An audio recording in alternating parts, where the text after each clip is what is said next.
টিয়ার শেলের গ্যাস যে মানুষের মুখে আর চোখে কতটা বিশ্রী জ্বালা পোড়া দেয় সেটা শুধুমাত্র যারা খাইছে তারাই বুঝবে। এক টিয়ার গ্যাস আমার নাকের পানি আর চোখের পানি এক করে দেয়। তার উপর আবার আমার মুখে ছিল না কোনো পেস্ট, না পারতেছিলাম চোখ ধরতে, না পারতেছিলাম ছাড়তে।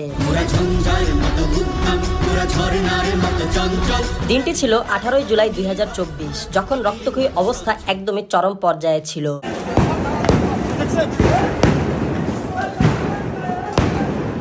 এই দিনটাই দুপুরে ছিলাম মহাখালীতে, সেখানে কোনো ফুটেজ নেওয়া হয়নি। শেষ বিকেলে চলে আসি মিরপুর। তবে মিরপুরে কিন্তু আমি একা ছিলাম না, আমার সাথে ছিল বিতিক বাস টিম, সাথে কন্টেন্ট ক্রিয়েটর সাজিদ হাসান মাহি এবং কন্টেন্ট ক্রিয়েটর আকিব ভাই সহ 12 থেকে 14 জন আমরা একসাথে বের হয়েছিলাম।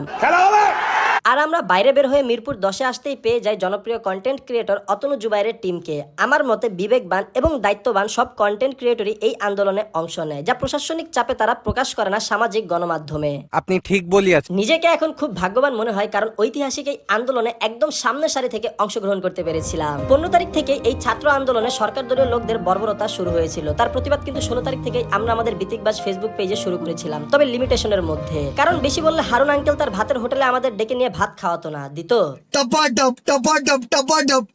মালুম না। তারপরেও শহীদ আবু সাইদকে নিয়ে আমরা একটি ভিডিও বানিয়েছিলাম, যেটা আমরা পোস্ট করি 17 জুলাই। কিন্তু ইউটিউব আমাদের ভিডিওটিকে এজ রেস্ট্রিক্টেড করে দেয় এবং ফেসবুক ফ্ল্যাগ করে নট রিকমেন্ডেবল করে দেয়। আফসোস, বিরাট আফসোস। এই আফসোস থেকে আমরা ভাবলাম ফেসবুক পেজে তো তেমন কিছু করতে পারছি না, এক কাজ করা যায়, আমরা সশরীরে আন্দোলনে চলে যাই।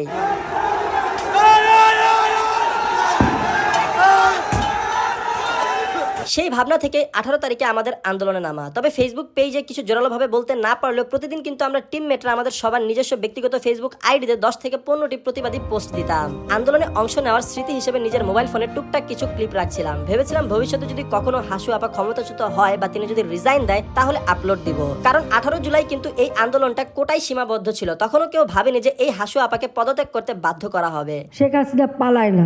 আচ্ছা। পরবর্তীতে 26-27 তারিখের পর আন্দোলন জোরালোভাবে চলে আসে এক দফা এক দাবিতে। তবে আজকেই 8 আগস্ট এত তাড়াতাড়ি যে এই স্মৃতিটা আপনাদের সাথে শেয়ার করতে পারবে এইটা আমার কল্পনাতেও আসেনি। এই স্মৃতিটা আপনাদের সাথে শেয়ার করতে পেরে কি যে ভালো লাগছে।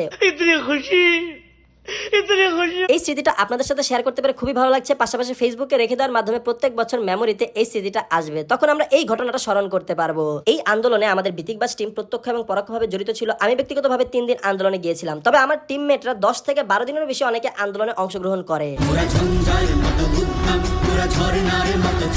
একটা বিষয় কি, একজন কন্টেন্ট ক্রিয়েটরের সকল অ্যাক্টিভিটি কিন্তু একজন মানুষ দেখতে পারে না, হয়তো ব্যস্ততার কারণে কিংবা তার হোমে পৌঁছায় না। কিছু মানুষ দেখা যায় আমাদের কিছু পোস্টের নিচে এসে কমেন্ট করেন, এতদিন আমরা গড়তে ছিলাম, এতদিন কেন প্রতিবাদ করিনি। হয়তো আপনার সামনে আমাদের প্রতিবাদগুলো যায়নি, কিন্তু আমাদের প্রতিবাদ কিন্তু প্রতি মুহূর্তেই চলমান ছিল। তাই আমাদের সবার উচিত কারো সম্পর্কে কিছু বলার আগে প্রপার ভাবে যাচাই বাছাই করা, আসলেই কি তাকে সেই কথাটা বলা উচিত কিনা।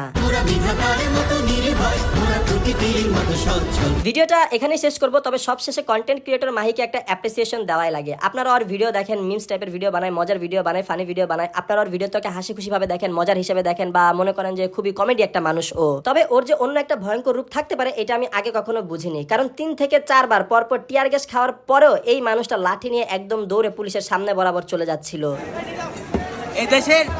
এদেশে আসলে আমাদের কুত্তার মতো মারি ফেলা ছাড়া আর কিছু না। মানে ও একবার করে টিয়ার গ্যাস খেয়ে আসতেছিল, তারপর 5 মিনিট করে রেস্ট নিতেছিল, তারপর আবার দৌড়ে চলে যাচ্ছিল আন্দোলনের একদম সামনের সারিতে। এই যে দেখেন কেমনে দৌড় দিতেছে। মানে ছেলের বয়স কম, রক্ত গরম, এই হচ্ছে অবস্থা। তবে একদম শেষে একটা রাবার বুলেটের ছোঁয়া খেয়ে এই ছেলে শান্ত হয়।